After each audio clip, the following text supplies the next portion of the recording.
జ్ఞాన విషయంలో అభివృద్ధి అవ్వాలా.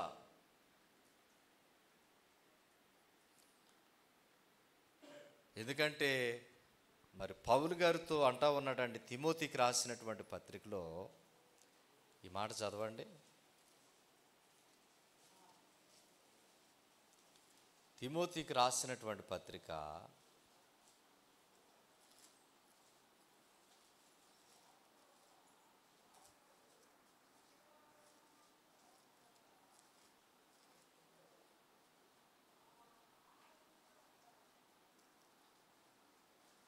2వ పత్రిక 4వ అధ్యాయం తీద్దాం. చూడండి, 2వ వచనం నేను చదువుతున్నాను చూడండి. వాక్యమును ప్రకటించుము, సమయమందును అసమయమందును ప్రయాసపడుము, సంపూర్ణమైన దీర్ఘశాంతముతో ఉపదేశించుచు ఖండించుము, గద్దించుము, బుద్ధి చెప్పుము. దేవునికి స్తోత్రం. ఇది ఒక దైవజనుడు పని మాత్రమే కాదండి, ఇది ఒక దేవుని సేవకుని యొక్క పని మాత్రమే కాదు. రక్షించబడిన ప్రతి వారికి ఆ బాధ్యత ఉంది బిడ్డలారా. వెలిగించబడిన ప్రతి ఒక్కరికి ఏమండి ప్రభువు ఆ అధికారాన్ని ఇచ్చాడు. ఎందుకు గద్దించమంటా ఉన్నాడు, ఎందుకు బుద్ధి చెప్పమంటా ఉన్నాడు అని అంటే 3వ వచనంలో అంటాడు, ఎందుకనగా జనులు హితబోధను సహింపక దురద చెవులు గలవారై తమ స్వకీయ దురాశలకు అనుకూలమైన బోధకులను తమ కొరకు పోగు చేసుకుని సత్యమునకు చెవినియక కల్పనా కథల వైపునకు తిరుగు కాలం వచ్చును. దేవునికి స్తోత్రం. అదే రోజుల్లో ఉన్నాం మనం బిడ్డలారా, అదే రోజుల్లో ఉన్నాం కాబట్టి లోక సంబంధమైన జ్ఞానం ఏమి ఎక్కువైపోతుంది, దేవుని జ్ఞానమేమో తక్కువైపోతుందండి. ఇప్పటికింకా సరిగా స్తోత్రం చెల్లించమని పాట రాలేని వాళ్ళు ఎంతమంది ఉన్నారో తెలుసా మీలో? ఏమండి, కళ్ళారుతున్న వాళ్ళు నా ఇంక చూడాలండి. దేవునికి స్తోత్రం చెప్పాలండి, చేతులెత్తి హల్లెలూయా. ఇప్పటికింకా పరలోకపు ప్రార్థన రాలేని వాళ్ళు ఎంతమంది ఉన్నారో తెలుసా మీలో?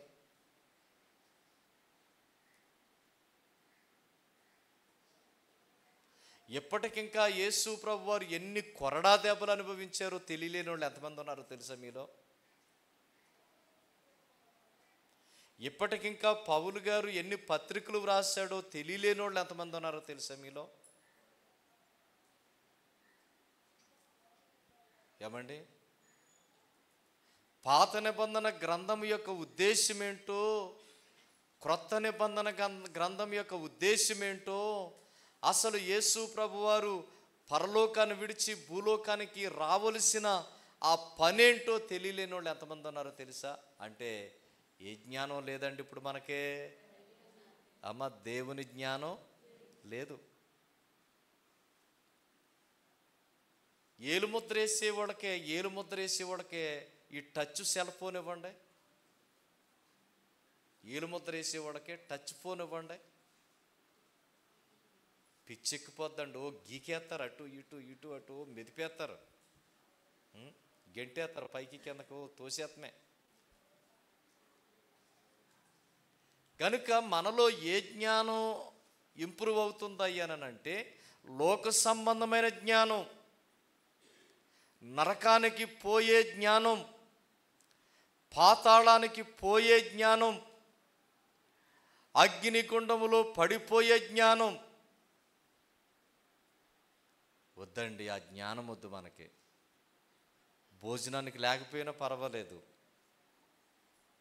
సరైన వస్త్రాలు లేకపోయినా పర్వాలేదు, ఉన్నదానితో సంతృప్తి పడదాం, ఉన్నదానితో సరిపెట్టుకుందాం. దేవుని గూర్చిన జ్ఞానాన్ని కలిగి ఉందామా? ఆ దేవుని గూర్చిన జ్ఞానం విషయంలో అంటా ఉన్నాడు కదా, ఇదిగో ఖండించుము, గద్దించుము, చెప్పండి బుద్ధి చెప్పుము. హల్లెలూయా. ఎందుకంటే రకరకాలైనటువంటి మనస్తత్వాలతో కూడినటువంటి బోధ చేసే బోధకులు ఉన్నారండి భూలోకంలో.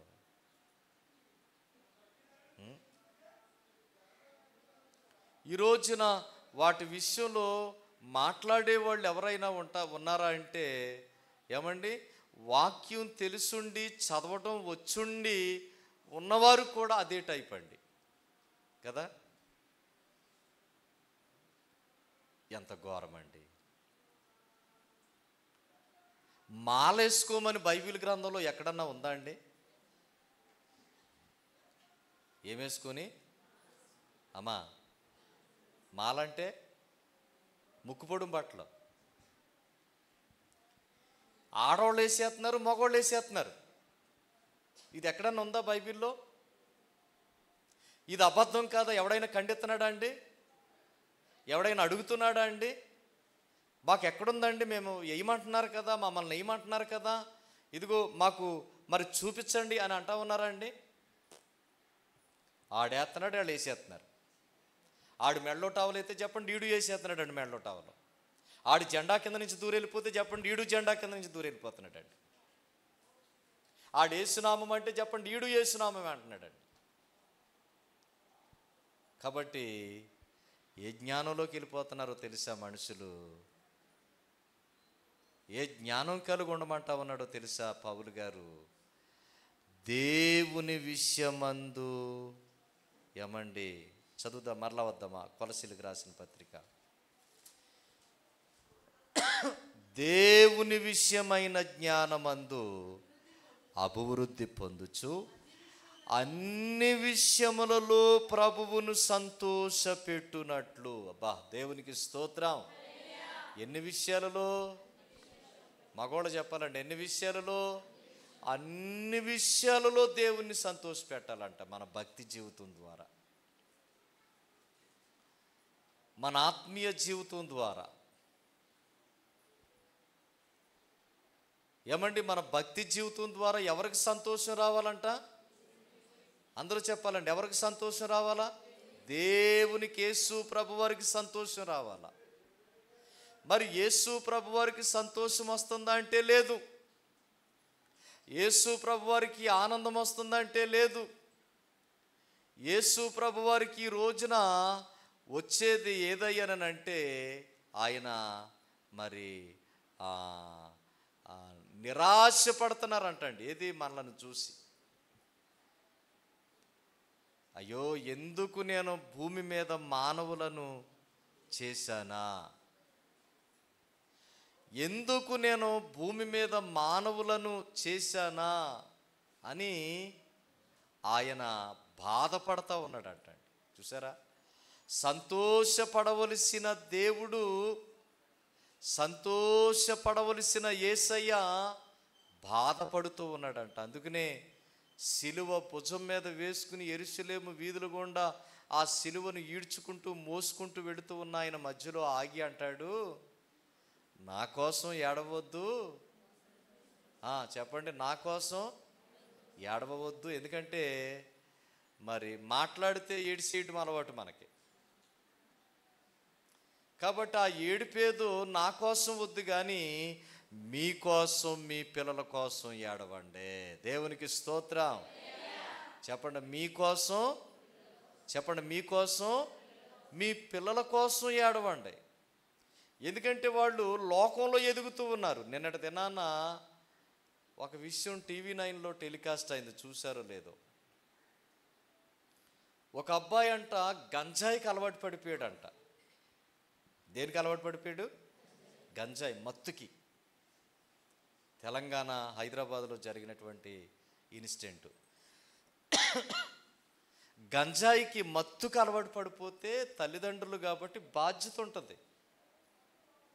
ఆ పిల్లోడు చెడిపోయినప్పుడు ఎవరిని అంటారా అని అంటే తల్లిదండ్రులను అంటారు. అందుకు నా తండ్రి ఏం చేశాడంటే వాడిని 2-3 సార్లు మందలించాడంట. రేయ్, నువ్వు గంజాయి సేవిస్తున్నావు, గంజాయికి అలవాటు పడిపోయావు, పాడైపోతావు, చెడిపోతావురా. ఈడు గంజాయి తీసుకోకుండా ఆడికి నిద్రాడతలేదంట. ఒక రోజున ఇంట్లోకి తెచ్చేసుకున్నాడంట. మరలా తండ్రి చూశాడు, రేయ్ నువ్వు గంజాయి తీసుకున్నా, గంజాయి తాగుతున్నావు, తప్పురాది అని గద్దిస్తే, బిడ్లారా అంతమాటు గద్దెత్తనాడని తండ్రినే లేపేయాలనుకున్నాడంట. అంతమాటు గద్దెత్తనాడని మా నాన్ననే చంపేస్తే నన్ను ఇంకా అసలు అడిగేవాడు ఉండడు అనుకున్నాడంట. ఎంత ఘోరం అండి! చూసారా సొసైటీ ఎలా తయారవుతుందో, సమాజం ఎందులో ఎదుగుతున్నారో చూసారండి మనుషులు. అందుకనే మరలా మందలించాడు. ఏం చేశాడంటే మెల్లగా పెట్రోల్ బాటిల్ ఒకటి తెచ్చుకున్నాడు అంట ఇంట్లోకి. అంటే ప్రిపేర్ అయిపోయాడు మా నాన్నని చంపేయాలని. పెట్రోల్ బాటిల్ తెచ్చుకున్నాడు. సరే లోపల పెట్టుకున్నాడు. మరలా గంజాయి తెచ్చేసుకున్నాడు అంట. ఒరే నాయన బాబా మంచి పదవి కానీ చాలా చిరాకు పడి కేకలేసాడంట. ఆ కేకలే అన్నం తింటా కేకలేస్తంటే అన్నం తింటా ఉన్నవాడి మీద పెట్రోల్ పోసేసి అగ్గిపొల గీసేసాడండి. ఎంత దారుణం అండి! ఆ తండ్రి భయపడిపోయి పారిపోతూ ఉన్నాడు ఇంట్లో నుంచి. ఈ కొడుకెళ్ళి రాడ్డు పట్టుకుని కొట్టి చంపేసాడండి. ఆ పెట్రోల్ పోసేసాడు. మండుతూ పరిగెత్తిపోతున్నాడు తండ్రి. ఈ కొడుకు వెనకాల పడి ఏం చేశాడంటే రాడ్డు పట్టుకుని వెళ్ళిపోయి నెత్తి మీద కొట్టి చంపేసాడండి. దేవునికి స్తోత్రం చెప్పండి. ఎందులో ఎదుగుతున్నారండి మనుషులు? ఎందులో పెరుగుతున్నారండి మనుషులు? పోలీసు వారు వచ్చారు, అరెస్ట్ చేశారు, తీసుకుపోయి లోపలాడేశారు. బిడ్డలారు, ప్రియమైనటువంటి దేవుని బిడ్డలారు, అందుకనే దేవుని వాక్యంలో అంటా ఉన్నాడు కదా, ఏమండి, దేవుని విషయమైన జ్ఞానమందు మీరు అభివృద్ధి పొందుచు అన్ని విషయాలలో యేసు ప్రభుని సంతోషపెట్టండి. ఎవరిని సంతోషపెడతా ఉన్నావు? ఎవరికి సంతోషం ఇచ్చేటట్లు బ్రతుకుతూ ఉన్నావు? సంగమా, ఆలోచన చేయండి. నిన్ను కట్టుకున్న నీ భర్తకు నిన్ను బట్టి సంతోషం కలుగుతుందా? నిన్ను కట్టుకున్న నీ భార్యకు, భర్తగా ఉన్న నిన్ను బట్టి నీకు సంతోషం కలుగుతుందా? భార్యకు కనుక్కున్న ఆ పిల్లలకు తల్లిదండ్రులను బట్టి ఆ పిల్లలకు ఏమంటే తల్లిదండ్రులకు సంతోషం కలుగుతుందా? ముఖ్యంగా ఏ దేవుడైతే నిన్ను నన్ను సృజించాడో ఆ దేవునికి సంతోషం కలుగుతుంది. అందుకనే ఫిలిప్పీలకు రాసిన పత్రికలో ఓ పేపర్ వెనక తిరగేయండి అంటాడు. 4వ అధ్యాయం 1వ వచనంలో అంటాడు, కావున నేను అపేక్షించు నా ప్రియ సహోదరులారా, నా ఆనందమును నా కిరీటమునయ్యున్న నా ప్రియులారా, ఎట్లు ప్రభువునందు స్థిరులయ్యుండుడి. చూడండి, ఈ 4వ అధ్యాయం 1వ వచనంలో నా ప్రియ సహోదరులారా, నా ఆనందమును అంటా ఉన్నాడు. చూడండి అక్కడ, నా ఆనందమును నా సంతోషమును నా కిరీటమునయ్యున్న నా ప్రియులారా అంటే మీరు నేను మనమందరము బిడ్లారా దేవుని సంతోషపరచాలా, ఆత్మీయ బిడ్డలను సంతోషపరచాలా, సంఘ కాపరికి సంతోషపరచాలా. అర్థమవుతుందండి? అందుకనే అన్ని విషయములలో ప్రభువుని సంతోషపెట్టునట్లు ఆయనకు తగినట్లుగా నడుచుకునవలెననియు ఆనందముతో కూడిన పూర్ణమైన ఓర్పును దీర్ఘశాంతమును కనుపరుచునట్లు. ఏమండి, మీలో నాలో ఏముండాలంట?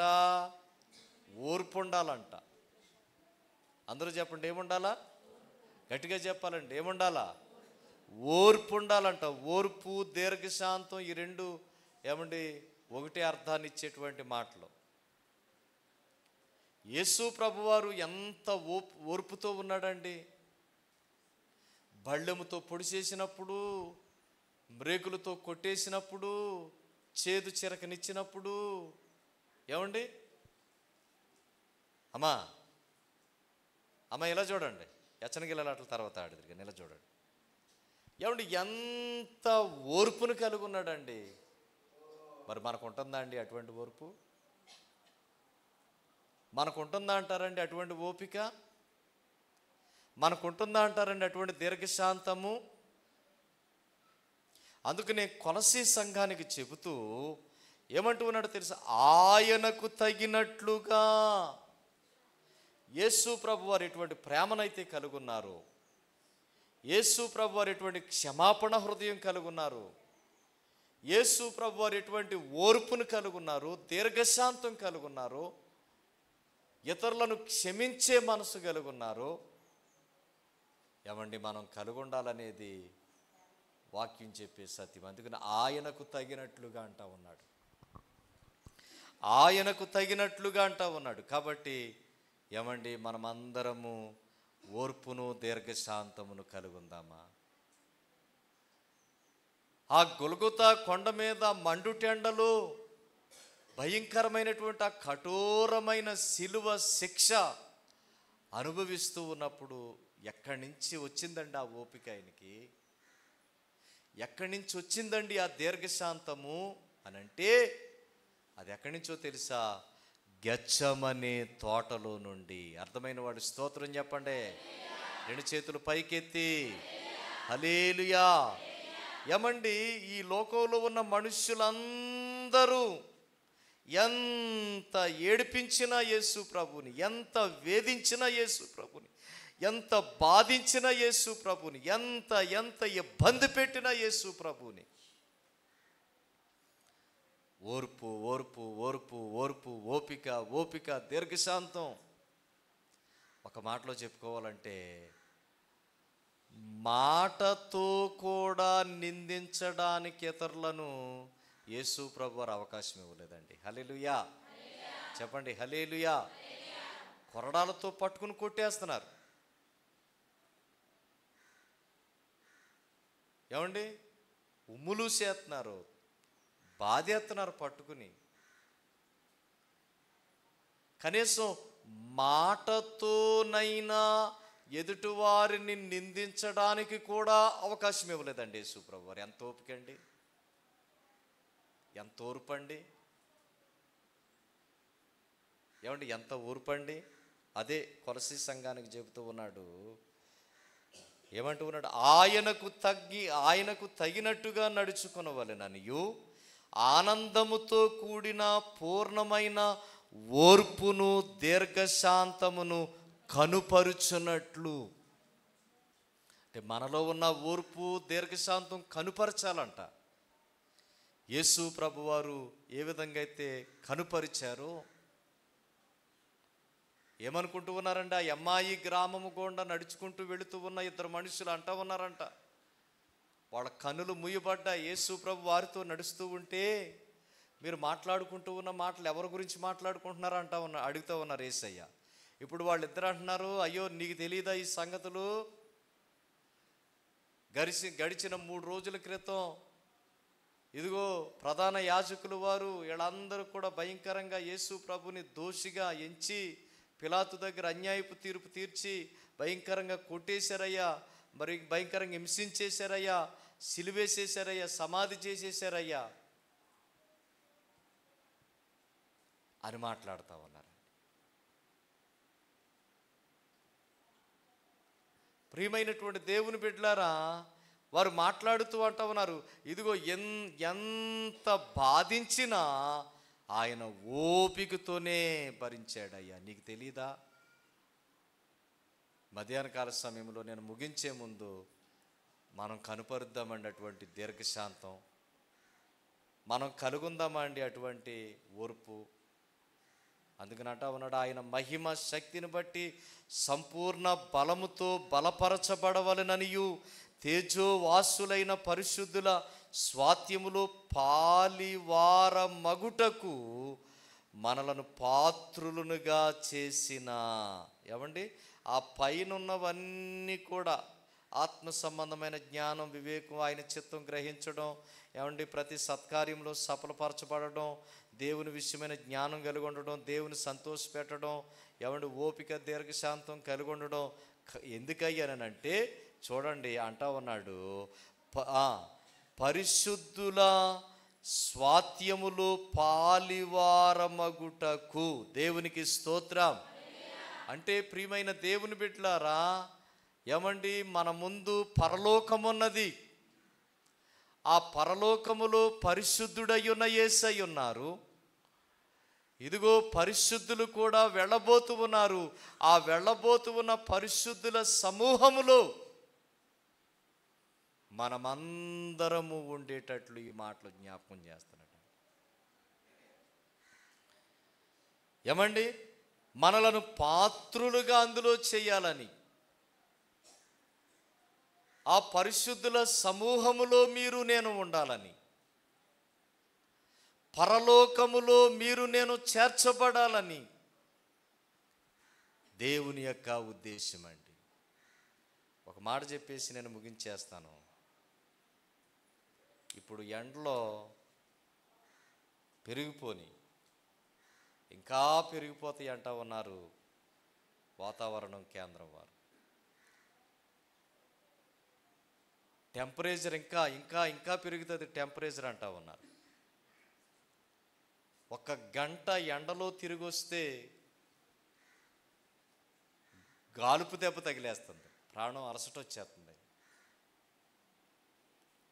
మరి ఈ మండుటెండలో ఉన్న వాతావరణానికే మనం తట్టుకోలేకపోతున్నాం కదా. ఆలోచన చేయండి ఒకసారి. ఒకవేళ భక్తి జీవితం బాగోకపోయినా, ఆత్మీయ జీవితం బాగోకపోయినా, దైవ సంబంధమైనటువంటి పరివర్తన బాగోకపోయినా, బిడ్లారా సాక్ష్యం సరిగా లేకపోయినా, ఒకవేళ అగ్నిగుండానికి నరకానికి మనం వెళ్ళిపోతే ఏంటి పరిస్థితి? ఈ కాస్తంత టెంపరేచరే మనం తట్టుకోలేకపోతున్నాం కదా.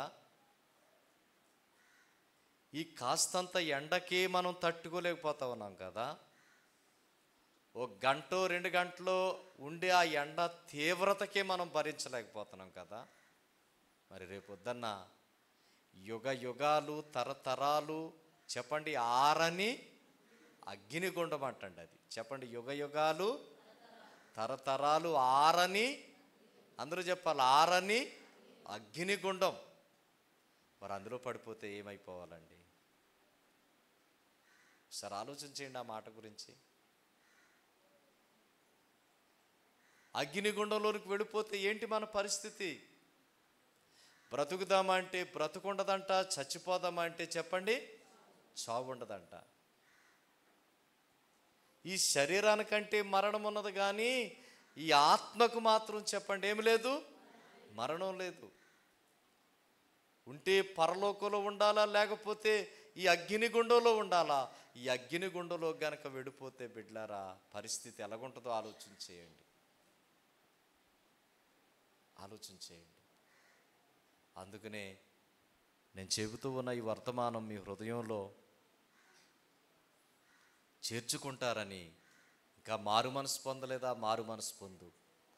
ఇంకా రక్షించబడలేదా, రక్షించబడు. ఇంకా బాప్తిసం పొందలేదా, బాప్తిసం పొందు. ఇంకా పరివర్తన మారలేదా, పరివర్తన మార్చుకో. నీ పద్ధతి మారలేదా, పద్ధతి మార్చుకో.